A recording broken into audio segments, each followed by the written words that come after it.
ఈరోజు నేను ఇది ఒక మూడో వీడియో. దేవుడు ప్రేరేపించిన ఒక మాట నేను చెప్పాలని ఆశపడుతున్నాను. ఆ మాట ఏంటంటే విధేయత.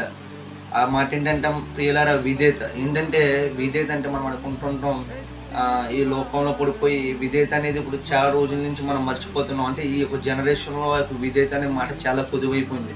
కానీ ఒకప్పుడు మనం చూసుకున్నట్లయితే బైబిల్ గ్రంథంలో, పరిశుద్ధ గ్రంథంలో ఉదాహరణ కింద అబ్రహామును మనం చూసినట్లయితే, అబ్రహాము ఒక విధేయతను బట్టి దేవుడు ఆశ్చర్యపడ్డాడు. దీనికి స్తోత్రం.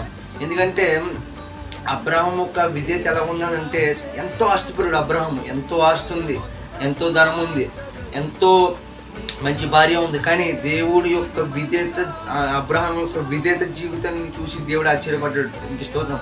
ఎందుకంటే మనం చూసినట్లయితే దేవుడని యెహోవా అంటున్నాడు అబ్రహాంతో, అబ్రహాము నీకున్న ప్రతిదీ సర్వము విడిచిపెట్టి నేను ఎక్కడైతే చూపిస్తానో అక్కడికి వెళ్ళి ఉండమంటున్నాడు.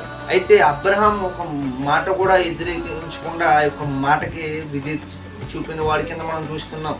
అయితే ప్రియులారా, అంతటి ఆస్తిపరుడు, అంతటి ధనం ఉన్నవాడు, అంతటి మంచి భార్య ఉన్నవాడు, కానీ ఆ యొక్క విధేయత జీవితాన్ని మనం చూసినట్లయితే మనము కూడా